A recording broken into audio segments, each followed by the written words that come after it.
to another video upload from Aspie with Attitude. If you're watching this for the first time, my name is David. I'm from Melbourne, Australia. I have autism.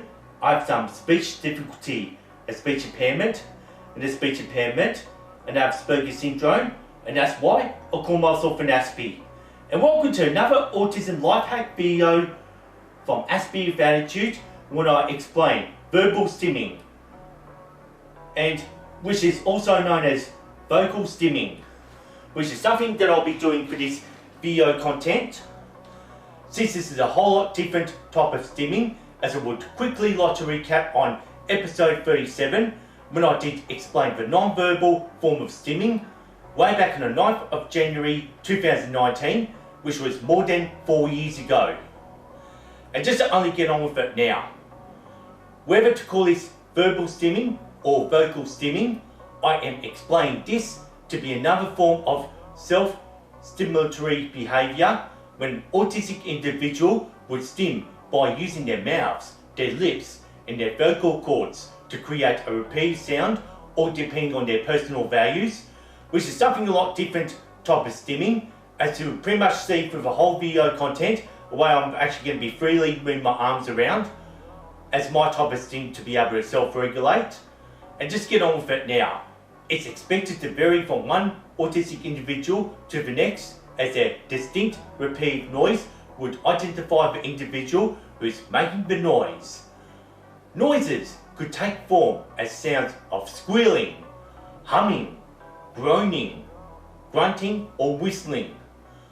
Often this may impact on others who are near autistic individuals verbally stimming, as they would find this irritating and annoying regardless of what spectrum other people are on. Doesn't matter if a person is autistic or neurotypical, because like someone would find a way to find a particular verbal stim to be annoying. And it's not just the autistic children who are likely to verbally stim.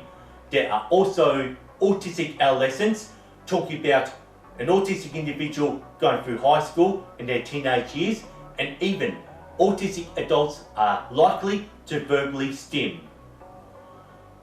There's another explanation to explain verbal stimming, which is actually repeated spoken words.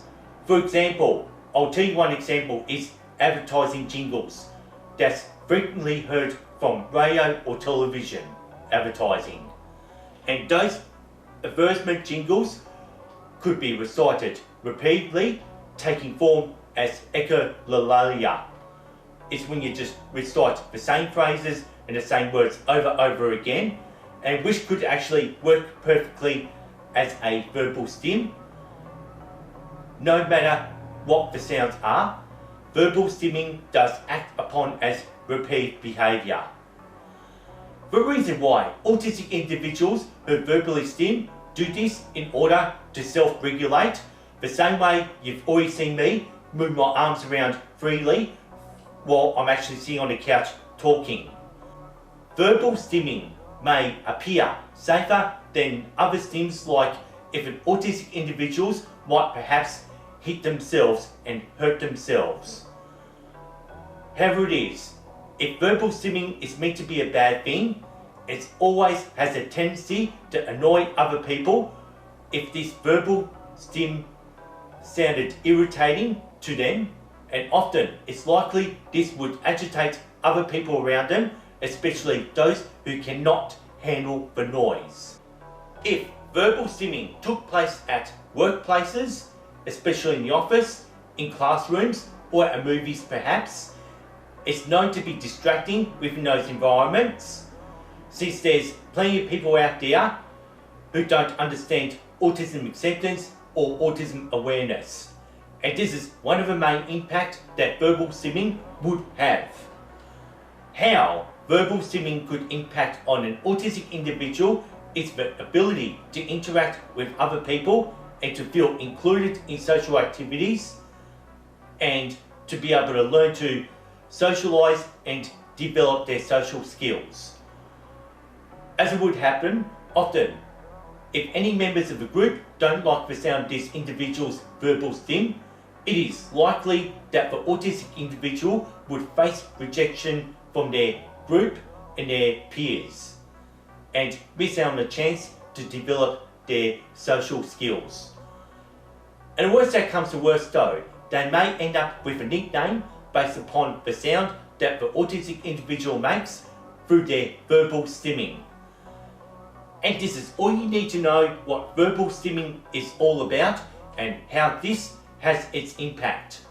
Because not everyone are likely to have tolerance on what sounds that the autistic individual makes as their personal verbal stims, since they would only just find it annoying and irritating.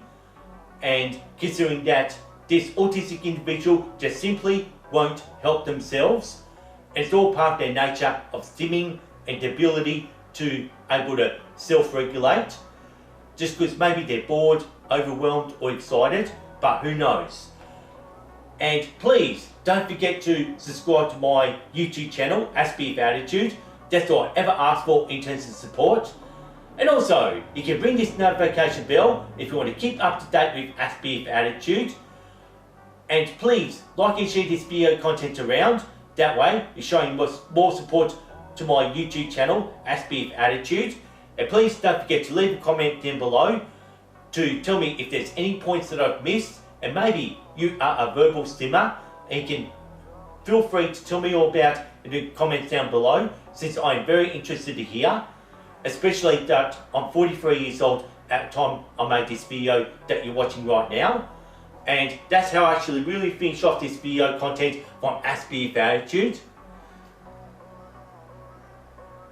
Thanks for watching, thanks for listening to Aspie with Attitude, peace and respect, and see you next time, and I hope you enjoyed this video content from Aspie with Attitude.